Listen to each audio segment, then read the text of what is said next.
Good afternoon. I'm Liza Holland, a member of the League of Women Voters, and I will be serving as your moderator today for this forum for the candidates of the Circuit Court Judge, 22nd Circuit, 4th Division. This is a special election to fill a vacancy.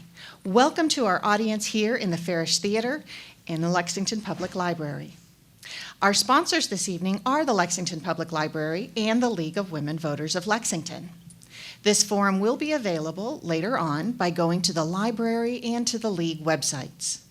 Both candidates on the ballot for the Circuit Court Judge were invited this evening, and they are Julie M. Goodman and John E. Reynolds. We are following the League of Women Voters policies and procedures for this forum. In order to give the candidates a fair chance to be heard, we have randomly drawn for the order of opening remarks and questions, and a second time for the order of closing remarks.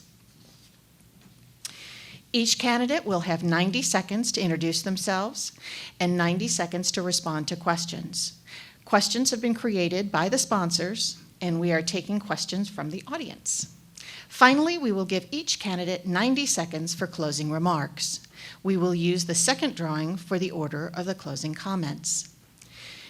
We'll begin now with opening comments.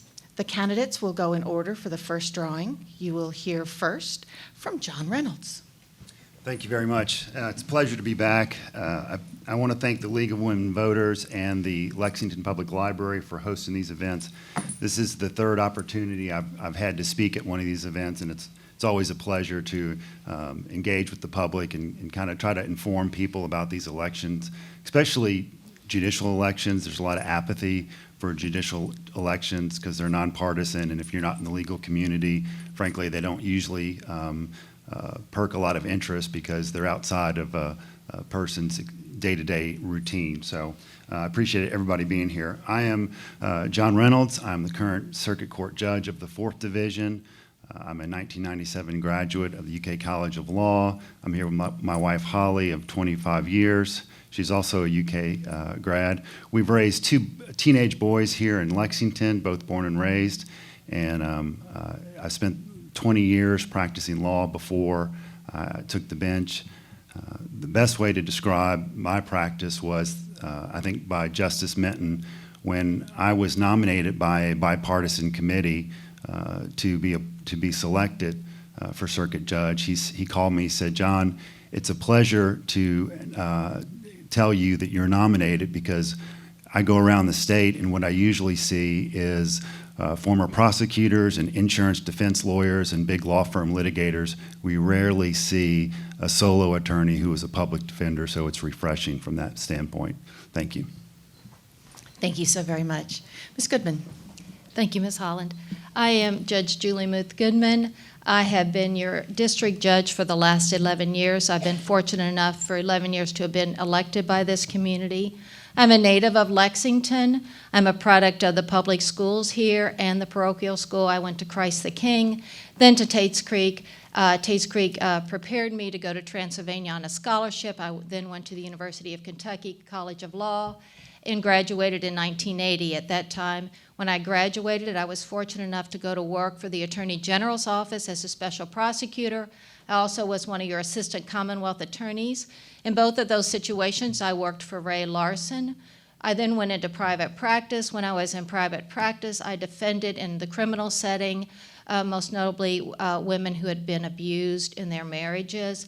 In addition to that, I have had a civil practice, a very diverse civil practice. I've actually litigated for 24 states.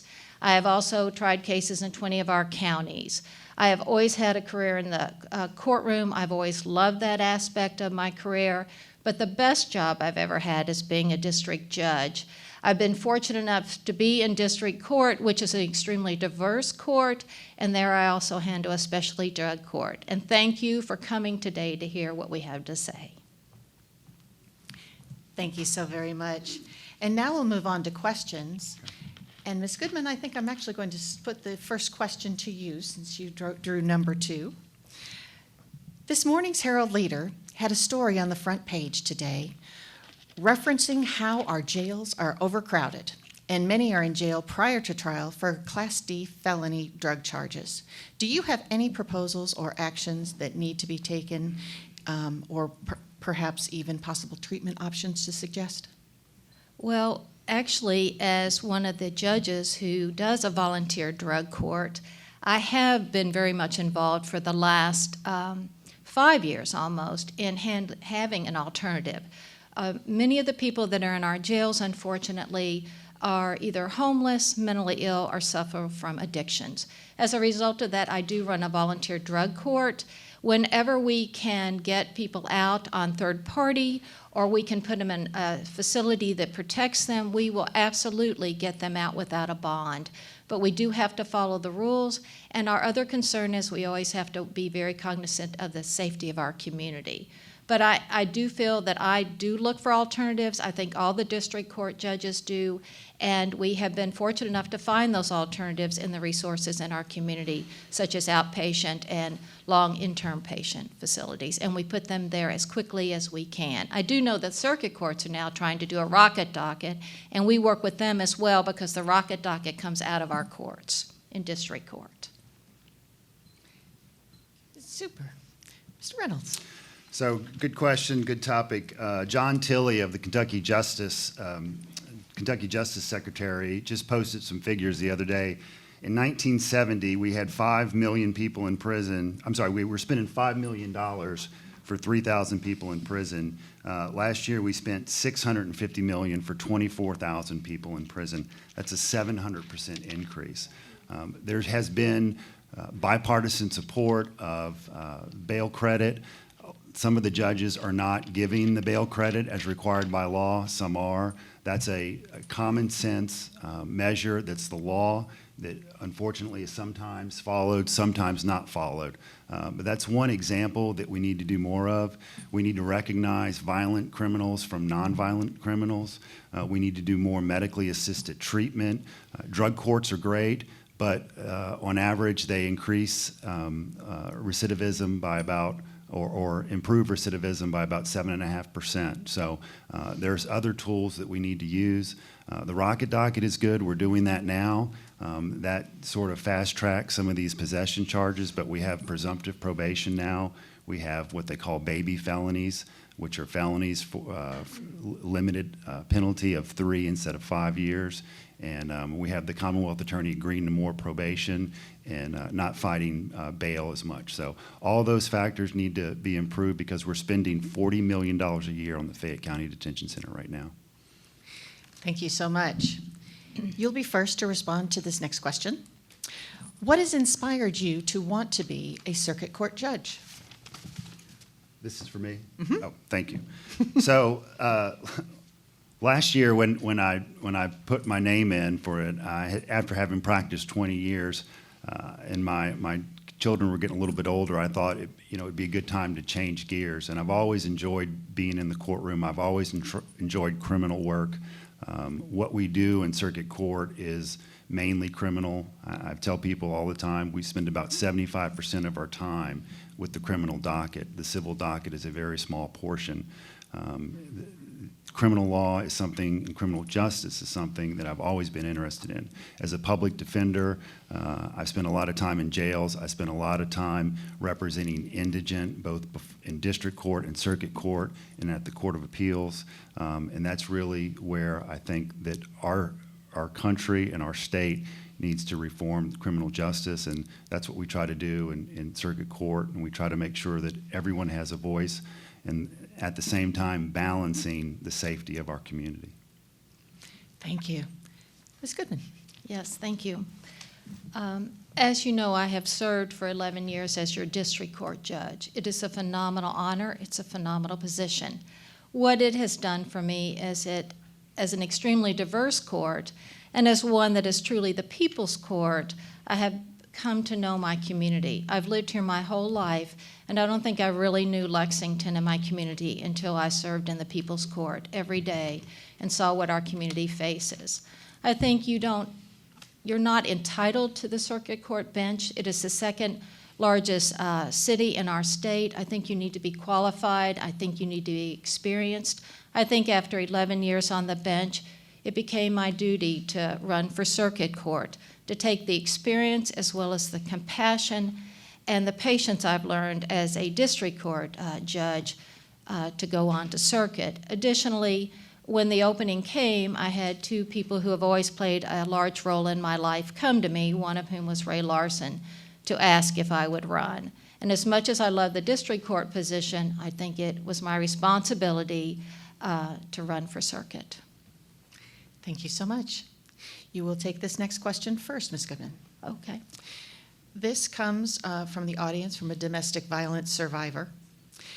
The legislature tried to pass a bill last year that would make it the judge's decision whether a person who had an EPO filed against them would be required to give up any firearms.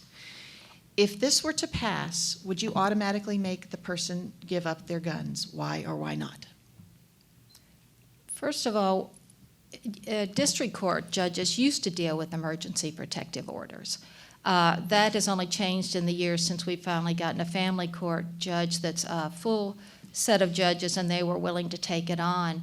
As a district court judge, I entered quite a few EPOs, and during those time periods, if there were any type of firearms in the home or they were even threatened or used in, I regularly, and I think most of the district judges, we would stamp that the guns were to be taken away. I think that is extremely important. I think it is a safety mechanism for both of the parties. I think just as the EPO is done to stop the escalating of the violence, it protects both sides. And so I have done that in the past. I would continue to do that. What we do see, though, is circuit judges as well as district court judges no longer handle those matters. They are held only by the family court. But I can only tell you what I did in the past. And in the past, I absolutely put that safety mechanism in place. That's not to say they wouldn't lose their guns forever. If the domestic violence was found, they might be, at that point, forced to forfeit them. But that would be long-term. Thank you so much. Mr. Reynolds. Yeah, no question, that's the law. If you get a domestic violence ordered against you, you cannot possess a firearm. You have to surrender those, and that's just the law. That's the way it is, and that's what has to be done. So it's not even discretionary. Well, that helps us to learn some new things. Thank you very, very much. Mr. Reynolds, what community issue here in Lexington needs to be solved to reduce crime, and what could be done about it? What community? Yeah, in Lexington, Fayette County, in our general area here, what needs to be solved to reduce crime? Well, what we see in circuit court mainly is drug trafficking, drug possession. We have a terrible fentanyl abuse. We've got serious heroin problems, amphetamines and methamphetamine starting to come back. So we need to curtail the drug problem. We're seeing gang activity from Detroit. We're seeing a lot of influence coming from out of state and preying upon our community and bringing drugs to the community. So we need some treatment facility. We need some treatment options. We need some alternatives to incarceration. And hopefully with society warming up to medically assisted treatment and some normalcy to the addiction problem, people are starting to recognize that it affects all of us and that we need to help people. So, thank you. Ms. Goodman. I would have to agree. In the 11 years I've been on the bench, I have watched what I see now is a great deal of the people that we house in our jails are the mentally ill and people who are addicted to either heroin, meth, or fentanyl. Our drug problems have escalated. They get larger every day. Probably 70% of the people that come before me on arraignment dockets each and every week have a drug issue, and that's either led to the crime or led to them just being charged with a crime because of a possession. I don't disagree that we need more resources. Unfortunately, we as a community don't necessarily look at that. For so long, if it didn't affect our families or someone we knew, we simply let the jail system, the detention center, both for our children and for the adults, house our mentally ill and those who are addicted to drugs. We have been for years using medically assisted treatment, at least in the drug programs. That isn't anything new that we've addressed. It works for some, it doesn't work for everyone. But I think what our community needs to do is acknowledge that drug addiction affects all of us, both our safety as well as the well-being of the victims themselves. So that's where I think we need to put our resources and our attention. Thank you so much. You will also take this question first. Okay. Failure can be a great teacher. What have you learned from a significant failure? I think that what I see in my life, and one thing I've always attempted to deal with, is I've never been afraid to fail. I think what I've been more concerned about in my life is waking up one day and saying, what if? What if I had done that? There's nothing wrong with failing. What is important is giving everything a try, taking the risks. I don't think that you could run for any type of office, partisan or nonpartisan, if you weren't willing to fail or to take a risk. And that's what I think I've always learned. There are things in my life that I'm sure I've failed at, but that didn't stop me from trying, picking myself up and doing it again, because my greatest fear would be to say that I didn't try something because I was afraid I might fail. Thank you. Mr. Reynolds. Well, that's a tough question.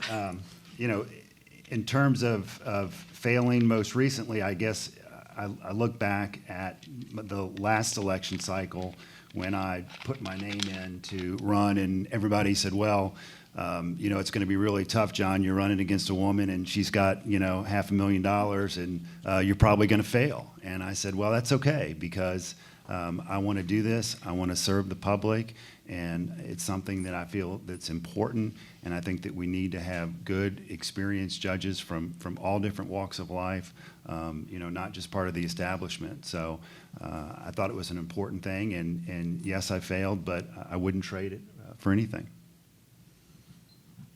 Thank you. Next question for you first. Him or me? Him. Mr. Reynolds, sorry. I thought so, Okay. yeah. Yep. Describe the judicial philosophy that will guide your service as a judge, and tell us what that means in non-legalese terms. I really don't have a judicial philosophy. I would say that, our job is to follow the law. And even when we don't want to follow the law because we're sympathetic to someone or someone's side, you still got to follow the law. So, I guess you would say I'm a strict constructionist. I don't rule on the way I feel that day if I'm in a bad mood or a good mood. You have to treat the facts as the facts, and the law is not subject to interpretation from the bench. So as long as we follow the law, I think we're all doing our job. Thank you. Ms. Goodman. I think that my judicial philosophy is probably the same as my personal philosophy, which is to treat everyone the same, to treat everyone fairly, to not judge someone because of their color or their sex or their nationality. I think there's always a reason that when you see justice, she's blind. I've always followed the law. That is a requirement when I do my voir dires and I talk to the jurors. I will tell them, you may not agree with the law. There are laws I don't necessarily agree with. But when I put on the robe, I follow the law. That's what I'm required to do under my oath. And I do that. But I believe every day that when I do it, I should do it with compassion. I should do it with patience. And I strive to do that.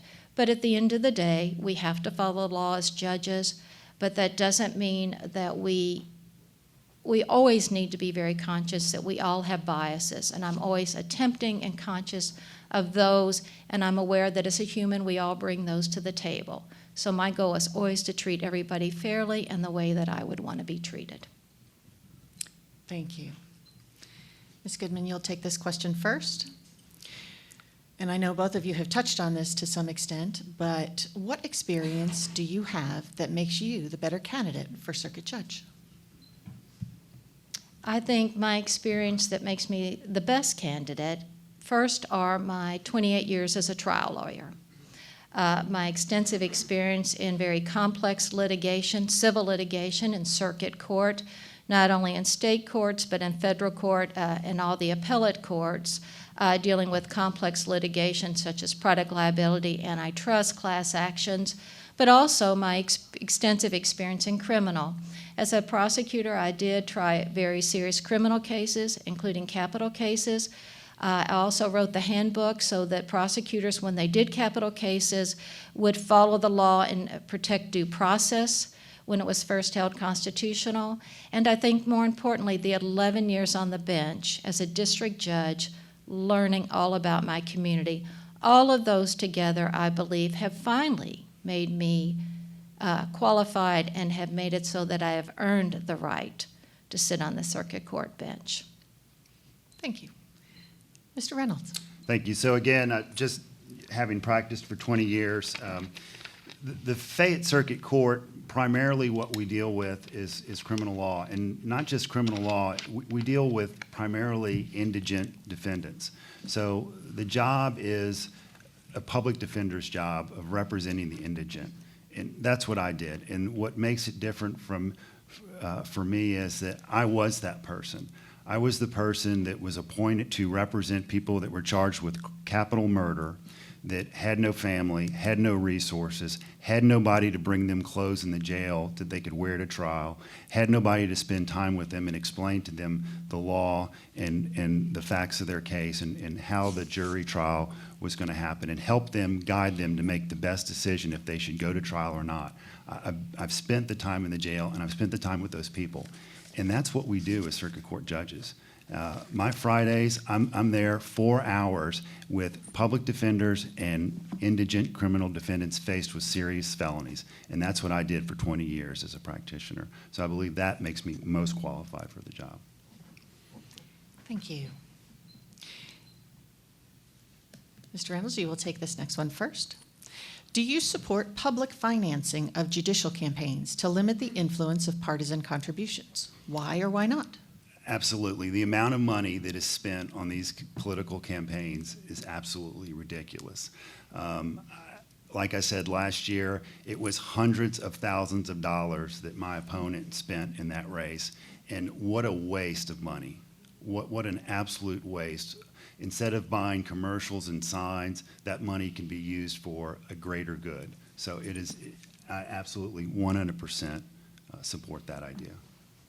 Ms. Goodman. Oh, I'm absolutely for that. One thing I will tell you, especially in a judicial race, people don't really worry about or care about the judicial race. People think that, I'll have people come up to me and say, well, who's your campaign manager and where's your office? And well, district judges don't have the resources to go out and rent offices or have campaign managers. We do it basically, or I do it, grassroots.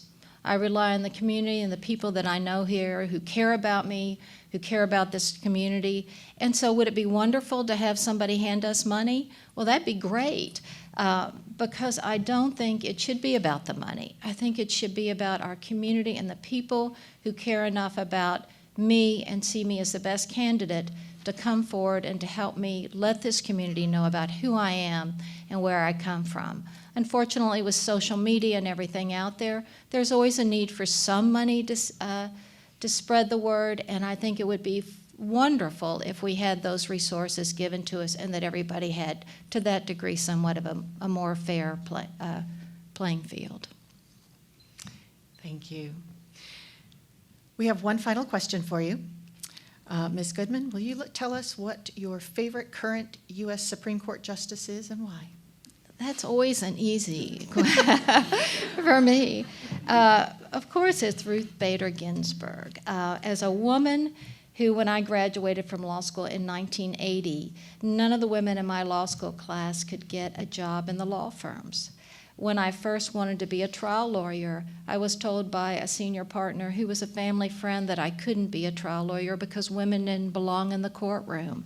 But for Ray Larson, I wouldn't have been able to practice the kind of law and be in the courtroom for 28 years, first as a practicing lawyer and then 11 as a judge, if someone hadn't said, that's not the case. Regardless of whether I wear a pair of pants or a skirt, I'm entitled to be in the courtroom and to be a trial lawyer. So Ruth Bader Ginsburg is the reason I'm up here asking everyone in this room and in this community to vote for me to be their next circuit judge. Without women like her who fought the fight, I wouldn't even be here, and I wouldn't have had the life and the job and the experience and the ability to help all the people I've helped over the years and to serve this community as I have for the last 11 years. So it's Ruth Bader Ginsburg. Thank you so much. Mr. Reynolds. Well, I've got that question several times before, and I'm going to dodge it again because I think it really begs for a bipartisan, or a partisan, I should say, answer. So whenever somebody asks me that question, they want to know, are you Democrat or are you Republican? So I always dodge that question. I think I have respect for anybody that has spent their career to reach that level of the Supreme Court. It is such an honor to serve this country and to have the knowledge and the skill to be appointed to that position. Those are appointed positions. But there's not one individual, Supreme Court justice. I don't think lawyers have heroes as judges. Certainly, Justice Ginsburg has inspired a lot of women, as all of the Supreme Court justice has had an effect on us. But I'll decline to answer specifically because I think that just begs for a partisan response. Thank you so much. And with that, we move on to our closing remarks. And Mr. Reynolds won the draw, so you will go first. Okay. Well, thanks again, everyone, for being here. I know these, I've said it before, judicial elections don't get a lot of attention. Nonpartisan elections don't get a lot of attention. Partisanship tends to creep into these elections, unfortunately, as we've just seen. But they're important jobs. You have to have good judges in these positions. If I'm elected, I will serve out my term. I am not interested in a higher office. I plan to be on the circuit bench.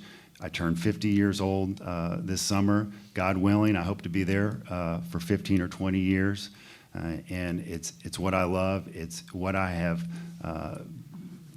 It's my calling. I think it's where I need to be to serve this community, and I just hope that I have the opportunity to continue to do so as your circuit court judge. So please vote for me on November 5th. Thank you.